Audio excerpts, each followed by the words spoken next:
Good afternoon. Today we will be studying the details of the phases of gastric acid secretion.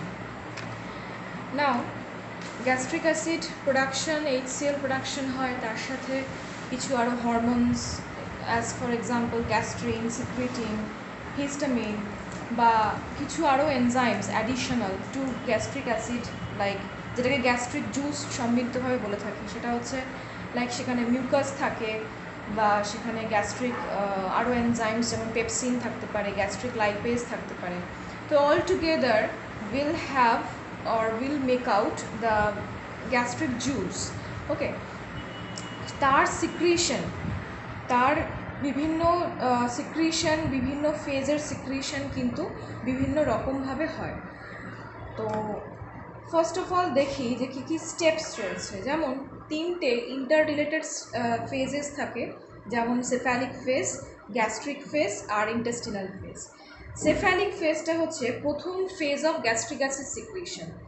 এই আরেকটা জিনিস বলে থাকি যে অটোনমিক নার্ভাস সিস্টেম সবাই পড়েছি, তো সেখান থেকে আমরা জানি যে সমস্ত প্রিগ্যাংলিয়নিক নিউরনস বা post ganglionic neuron everything are secreted in different আর they are innervating different organs in different wedge.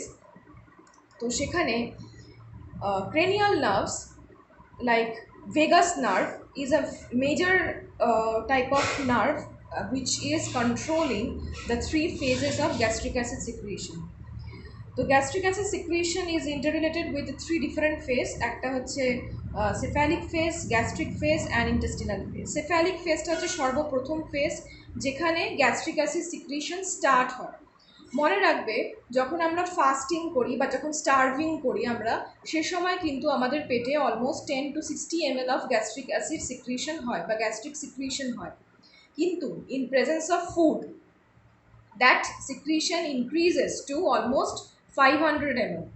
ওকে, আর এটা কতক্ষণ চলতে থাকে? অলমোস্ট ম্যাস্টিকেশন অফ ফুড যতক্ষণ থাকে অলমোস্ট ফর ওভার 3 hours. ওকে, নাও এবার এই গ্যাস্ট্রিক অ্যাসিড সিক্রেশন বা গ্যাস্ট্রিক এনজাইমের ওয়ে অফ অ্যাকশন কিন্তু ডিফারেন্ট কাইন্ড অফ ফুডের জন্যও ডিপেন্ড করে। তো ফার্স্টে দেখি সেফ্যালিক ফেজ কি বলছে। সেফ্যালিক ফেজ মানে হচ্ছে যেখানে কোনো আনকন্ডিশনাল রিফ্লেক্স বা কন্ডিশনাল রিফ্লেক্স কাজ করছে। মানে হাইপোথ্যালামাস আমাদের অনেক ইমোশনস অনেক কিছু কন্ট্রোল করে, তার মধ্যে একটা হচ্ছে হাঙ্গার।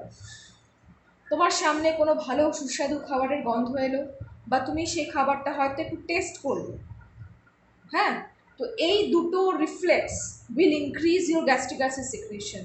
আর সেই প্রথম ফেজটা হলো এই সেফ্যালিক ফেজ। যখন তুমি খাবারটা চেবাচ্ছ মুখে, suppose after this lockdown period is over, restaurant সমস্ত কিছু খুলে যাচ্ছে, এবার আমি তোমার সামনে এসে একটা প্ল্যাটার অফ বিরিয়ানি তোমার সামনে এসে রাখলাম। First of all the name of the food like biryani will increase a stimulation in your within you. ভাববে যে বিরিয়ানি আসছে, ও মাই গড ইটস ইয়ামি।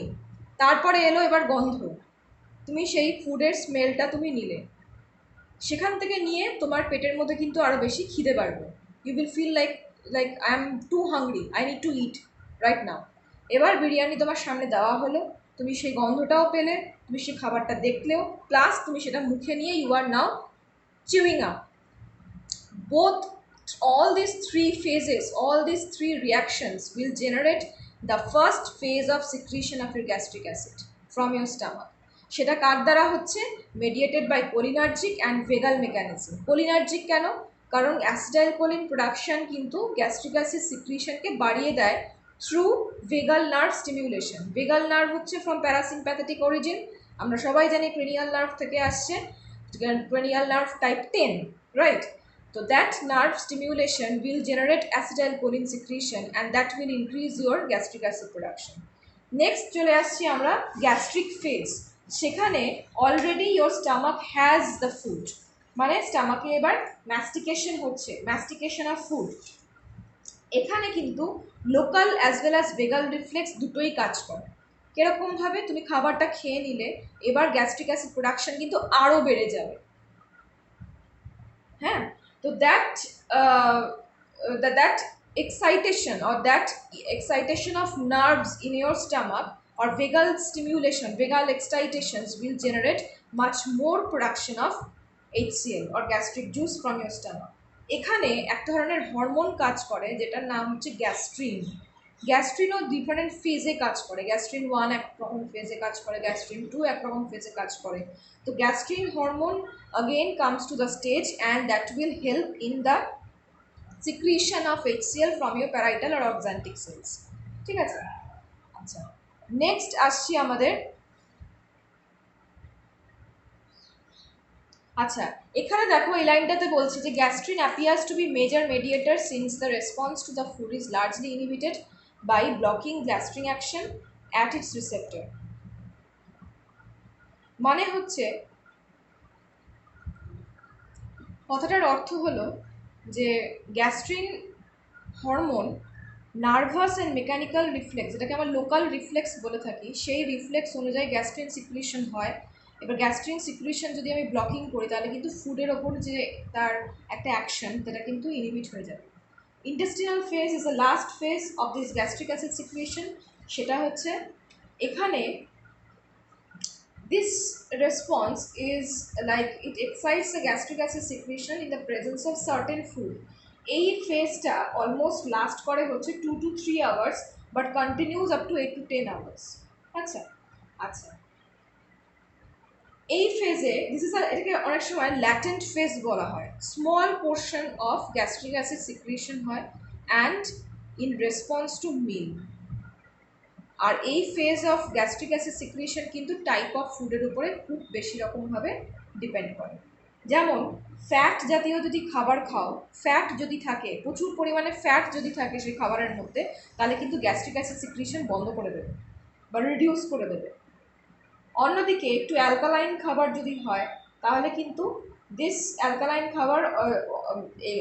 খাবারও কিন্তু গ্যাস্ট্রিক অ্যাসিড বা ডিওডেনাল রিফ্লেক্স বা ডিওডেনাম বা intestinal phase of this gastric acid secretion কিন্তু inhibit করবে।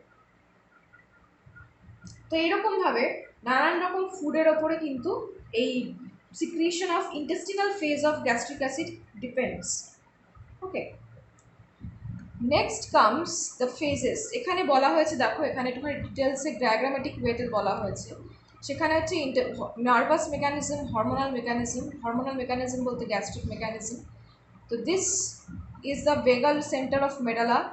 From here you are seeing the food, you are smelling the food, তারপরে তুমি সেটা খেলে অ্যাফারেন্ট অ্যান্ড ভেগাস ট্রাঙ্ক থেকে লোকাল নার্ভস দিয়ে বা লোকাল প্লেক্সাস দিয়ে এলো হচ্ছে তোমার স্টামাকে। এখানে তোমার সেফালিক ফেস, তারপরে হচ্ছে মাঝখানেরটা হচ্ছে তোমার gastric face, and lastly this portion holds the duodenal face. তো এই তিনটে ফেজে গ্যাস্ট্রিক অ্যাসিড সিক্রিশন করতে হেল্প করবে। আচ্ছা, parasympathetic excite the pepsin and acid production. Of course, কেন প্যারাসিম্প্যাথেটিক এক্সাইটেশন বলছে? কারণ ভেগাল নার্ভ কিন্তু parasympathetic origin. That's why it is saying that a parasympathetic will excite or increase the pepsin and acid production. আচ্ছা, next হচ্ছে secretion of acid and pepsin. কীভাবে হয়? Gastric acid secretion কিছু পাথওয়ের উপর depend করে, যেমন এন্ডোক্রাইন পাথওয়ে, তার মধ্যে হচ্ছে গ্যাস্ট্রিন, তার মধ্যে হচ্ছে তারপরে নেক্সট হচ্ছে প্যারাক্রাইন, লোকালি ডেলিভার্ড, হিস্টামিন অ্যান্ড সোম্যাটোস্ট্যাটিন, নিউরালের মধ্যে হচ্ছে অ্যাসটাইলকোলিন, অ্যান্ড অটোক্রাইন অ্যাকশনসের মধ্যে হচ্ছে ট্রান্সফর্মিং গ্রোথ ফ্যাক্টর আলফা। এই চারটে factor plays a huge role for the secretion of acid. Okay, mechanism বলছে, এই জায়গাটা পরে পড়ে শোনাচ্ছি, just look at the diagram first. এই হচ্ছে আমার diagram.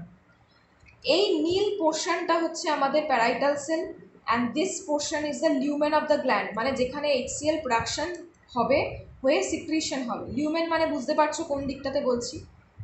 And this is the blood side. Blood থেকে সমস্ত আয়ন্স, যা ভাইটাল আয়ন্স লাগবে, সেগুলোর এক্সচেঞ্জে কিন্তু HCl প্রোডাকশন হবে।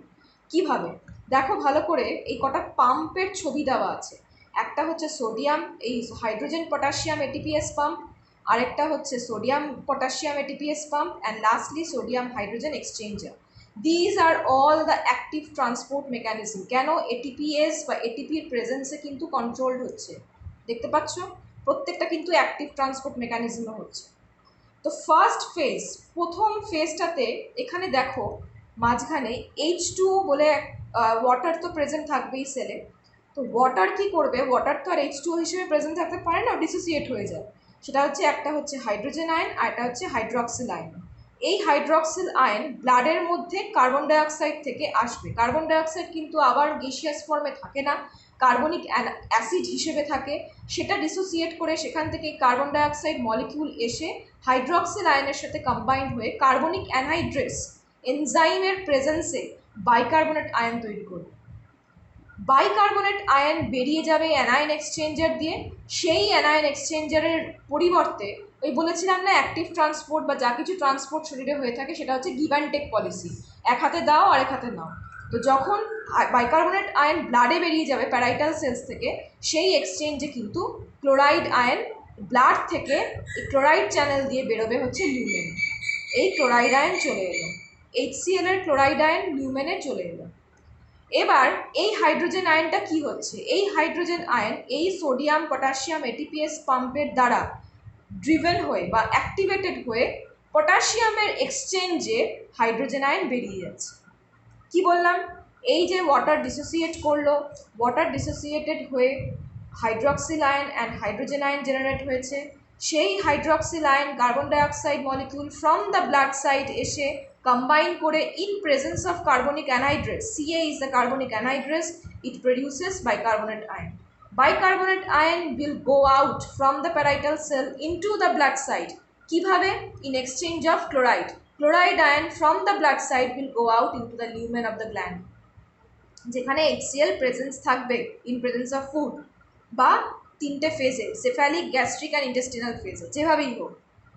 এই ক্লোরাইড আয়ন চলে এলো ক্লোরাইড চ্যানেল দিয়ে। এবার এই যে হাইড্রোজেন আয়ন যে জেনারেটেড হয়েছে সে কিন্তু বেরিয়ে যাবে হচ্ছে এই সোডিয়াম, এই hydrogen potassium ATPase pump. This is an ATP driven pump, of course it's an active process, that's why ও একা বেরোবে না। পটাশিয়ামের এক্সচেঞ্জে, পটাশিয়াম চ্যানেল দিয়ে পটাশিয়ামের এক্সচেঞ্জে ও কিন্তু হাইড্রোজেন আয়ন বেরিয়ে যাবে। এবার এই পটাশিয়াম আয়ন হচ্ছে, এই পটাশিয়াম আয়ন একটুখানি রিসাইকেলড হবে, ঢুকলো বেরোলো আবার ঢুকবে। দেখো একটা রিভার্স অ্যারো দিয়ে দেখানো হয়েছে। কেন না, এই potassium ion will control the sodium potassium ATPase pump and sodium hydrogen exchanger. সোডিয়ামের পরিবর্তে হাইড্রোজেন আয়ন কিছু পরিমাণে ব্লাডেও ঢুকবে, but maximum it will go out in case of or in presence of the three phases, cephalic, gastric and intestinal phase. এই hydrogen ion চলে গেল লিউমেনে। This hydrogen ion will combine with chloride ion and will form the HCl। এই হচ্ছে আমার মোদ্দা কথা। Next ভিডিওতে কন্টিনিউ করছি।